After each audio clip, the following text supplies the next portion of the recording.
right, Mr. Taliaferro TV, how's everybody doing out there? I got some good news and some bad news if you're a Detroit Pistons fan. The bad news is your season is over. The good news is your star player Blake Griffin can finally get some rest because he was on one leg out there. Let's do it. Game 4. Milwaukee Bucks, #1 seed in the Eastern Conference in Detroit to try to close this thing out in 4. Blake Griffin would have something to say about that. Detroit's going to get out to a big lead early on. A big dunk from Blake Griffin, but he hurt himself again. We'll get to that at the end of this highlight. As on the other end, Giannis Antetokounmpo answers with a big jam of his own.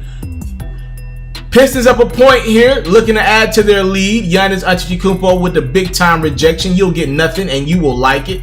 Pistons up 7 here. I've never seen anything like this in my life. Oh, what a beautiful move from Giannis Antetokounmpo. He even shocked Andre Drummond. What? How do you switch hands like that? He's so athletic. Reggie Jackson. There was a lot of highlight plays in this game. To end the half here, he comes in with the beautiful putback jam. That's a point guard there on the putback whammy. Pistons up 6. They're fighting, ladies and gentlemen. Now Reggie Jackson on a beautiful pass here. He did a little bit of everything in this game. To Andre Drummond, who finishes off. Andre Drummond had a good game, 15 and 12. Now Giannis going right at Drummond. Milwaukee down 6. Look at the score, man. Right now, as I make this highlight, the Pistons go up 9. Milwaukee is going to get hot all of a sudden and blow this game wide open as Eric Bledsoe goes and 1. Like, it just happened out of nowhere. This is a close game, and Giannis with the whoop, whoop, wham, wham, big lamb. Giannis, backdoor cutting. Easy jam. Just like that, that Pistons lead is down to 1. Blake Griffin answering. He had a really good game. He played his heart out. 22 tough points from that Pistons star. Giannis making the right play to Brook Lopez, who drills a 3. The Bucks are up. Now look, all of a sudden they're up 10 here. We go to the 4th. Chris Middleton joining the action. He drills a 3. 18 for Chris Middleton. Eric Bledsoe had a good game. 16 points for him. His matchup against Kyrie Irving is going to be pivotal in the next round. As Giannis drills the 3. 110 to 90. Now all of a sudden the Bucks have went up 20 points and Giannis goes and 1. And the Bucks win this game. Final score 127-104. I want to show you something though before we get out of this highlight. This was early in the game. We saw this dunk out the gate. It was Blake Griffin here. As he comes back down court, he's pretty much on one leg. And the coach of the team did say, you know, Blake Griffin just ain't have it, man. He literally played on one leg. And should be commended for that. So Blake Griffin is struggling. He's frustrated with himself. Clearly, you can see a little bit of frustration right here. I mean, he's trying to bang with Giannis Antetokounmpo. He's falling all over the place. His leg just gave out on him. He had nothing left to give. He probably should have sat out this series, but I feel like he felt like it was an obligation. He's getting paid all this money. He needed to at least show face, and he did come and play the last 2 games. He gets a standing ovation from that Detroit Pistons fan base. As he got a curtain call there as he left the game in the 4th quarter as the Bucks defeated the Detroit Pistons by 23 points. Giannis Antetokounmpo goes for a game-high 41 points and 9 rebounds to lead the Bucks. That's a playoff career high for Giannis Antetokounmpo.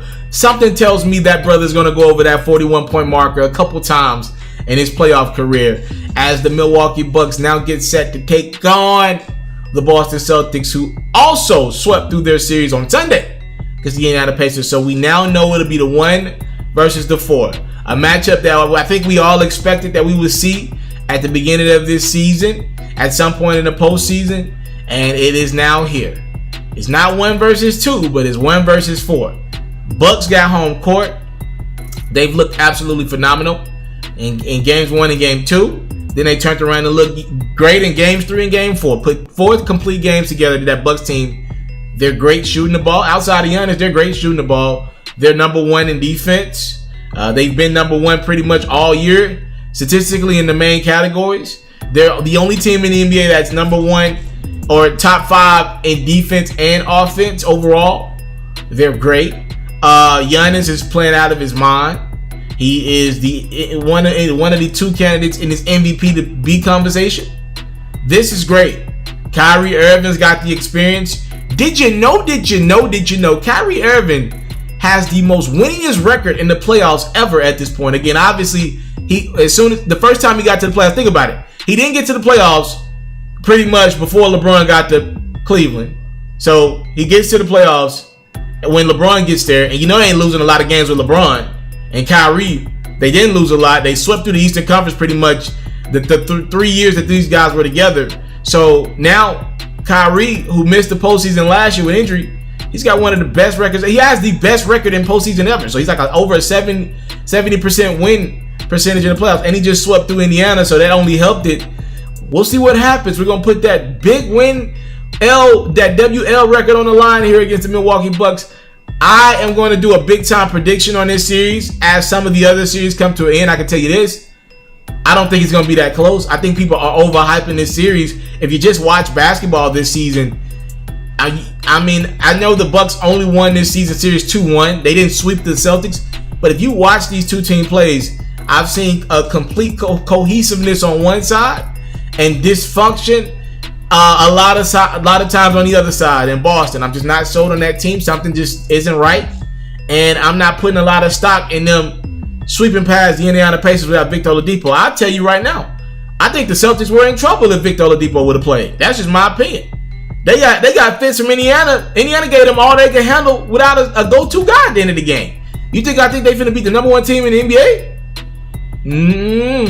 And Malcolm Brogdon will be back at some point in that series.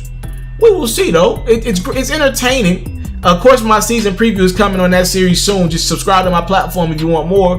Who y'all got? Bucks, Celtics. Go ahead and start talking to me in the comment box below. Let's spice this thing up as the Eastern Conference playoffs are about to get good. Really good. I'm out. I came from nothing, but I want everything God has for me. I interview celebrities. I talk sports. I still represent the culture. I got the kids. You are now tuned in. Yo, we locked in right now, Mr.Taliaferro. Mr.Taliaferro. Mr.Taliaferro. Mr. Shout out to Mr.Taliaferro. You're watching Mr.Taliaferro TV. Mr. Taliaferro TV. Here with the triple B's, you can't do nothing but win.